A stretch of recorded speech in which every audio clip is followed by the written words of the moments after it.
So what we have seen before are examples of electron donating groups by inductive effect and electron donating groups by resonance. Let's now see examples of electron withdrawing groups. And of course, within withdrawal, just like in the case of donation, there is inductive effect and there is resonance. In other words, there is inductive withdrawal and there is resonance withdrawal.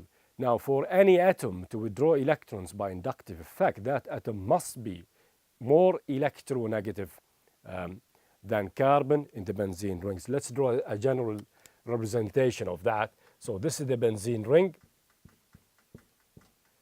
Okay. And this is the atom. And we say, or we describe it as En, or electronegative, just to indicate that its electronegativity is actually higher than that of carbon. If this is the case, then this atom, which is more electronegative than carbon, would pull electrons toward itself, leaving this carbon with a positive partial charge, and the atom itself, which is more electronegative, with a negative partial charge. Any atom which is more electronegative than carbon now can do that, including of course oxygen, nitrogen, and halogens. And within halogens, okay, there is fluorine, chlorine, and bromine. So halogens, oxygen, nitrogen, or any atom that's of a higher electronegativity can withdraw electrons from the benzene ring by inductive effect as a result, obviously, of this inductive withdrawal. Let's now take more examples of that type. Electron withdrawing groups by inductive effect must have an electronegative atom that's of a higher electronegativity than carbon. Let's take halobenzenes, for example. Okay, so something like chlorobenzene. So the chloro group in chlorobenzene is an example of an electron withdrawing group by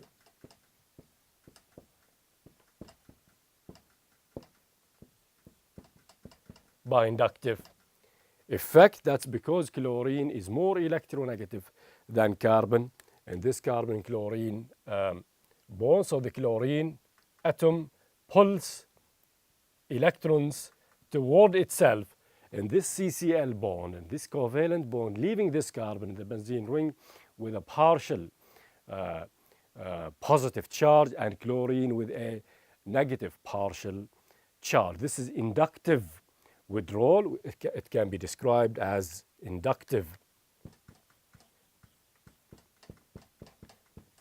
withdrawal or withdrawal of electrons by inductive effect. As a result of this inductive withdrawal, the electron density in halobenzenes in general is reduced. The nucleophilicity, therefore, is also reduced, and eventually the reactivity of these halobenzenes in electrophilic aromatic substitution reactions is lowered. Now, halogens such as chlorine or fluorine or bromine have 3 lone pairs. So something that's very important to mention.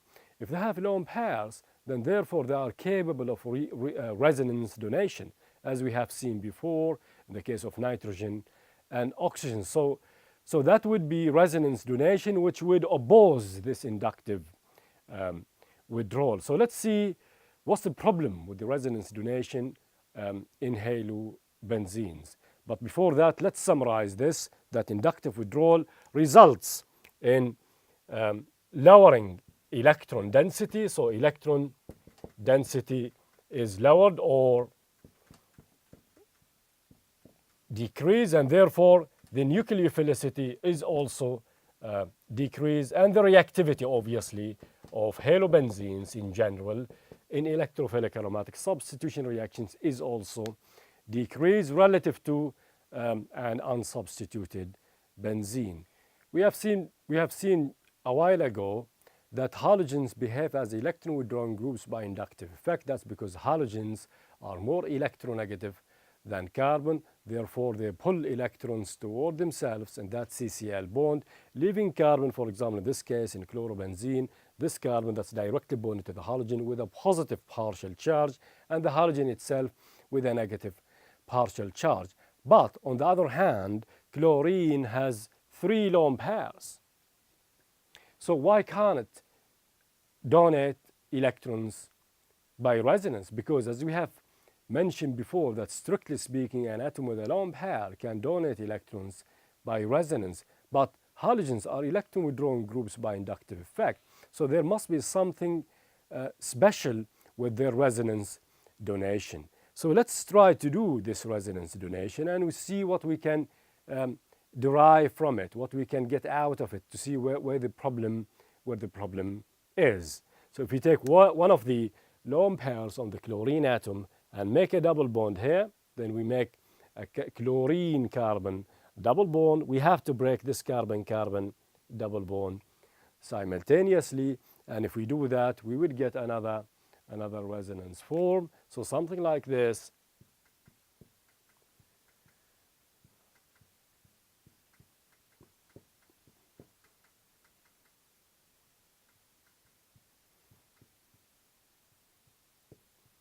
Is obtained. So a resonance form of this type where there is a lone pair on that carbon. Now, this resonance form has a double bond between chlorine and carbon. There's actually a pi bond between chlorine and carbon. And this is not right, because chlorine, just like halogens, are located in group 7A. They have one electron to go in order to satisfy or obey the octet rule. And that's why halogens can only make one bond and one bond only. So this doesn't look right. The other problem is that chlorine is located in period 3, whereas carbon is located in period 2. For this pi bond to form between chlorine and carbon, p orbitals must overlap. But there is a 3p orbital from chlorine and a 2p orbital from carbon. So 3p with 2p. So if you like, those are p orbitals from different shells, yeah, and therefore the sizes would be different. So therefore there will be a mismatch in p orbital size in this CCl pi bond, specifically in this CCl pi bond. So there will be a mismatch in p orbital size, which would result in weakening, if you like, of this CCl pi bond. And that's why resonance donation is actually weak, because this chlorine carbon double bond is weak, because the chlorine carbon pi bond is weak as a result of the mismatch in p orbital size. So something like that, that's carbon, that's chlorine. So something like this. If we draw a representation of this, like this, for the 2p orbital from carbon, then we should draw another p orbital on chlorine, but it should be of a bigger size, because that p orbital is located in shell number 3. So something like this, relatively. So this is a 3p orbital from chlorine.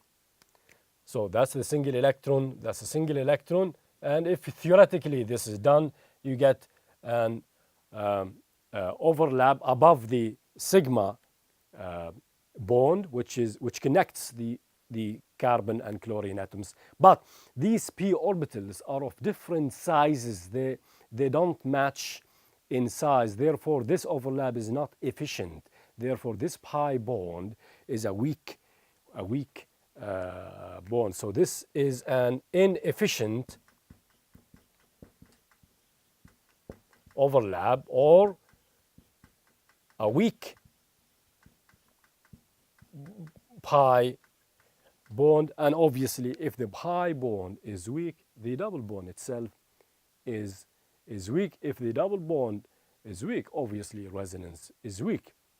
So that's exactly why resonance donation in this case is actually weaker than the inductive withdrawal by halogens. And that's exactly why halogens are in general described as electron withdrawing groups by inductive effect rather than electron donating groups by resonance. So this resonance donation is weak. That's because of the weak pi bond. So halogens in general, therefore X in general, are electron withdrawing groups by inductive effect. And again, that's because their inductive withdrawal is stronger than the resonance donation. And again, their resonance donation is weak. That's because of this weak pi bond, which result as by overlap of orbitals from different shells, and therefore a mismatch in p orbital size. Electron withdrawing groups, halogens, are in general electron withdrawing groups by inductive effect. That's because their inductive effect is stronger or outweighs their resonance donation.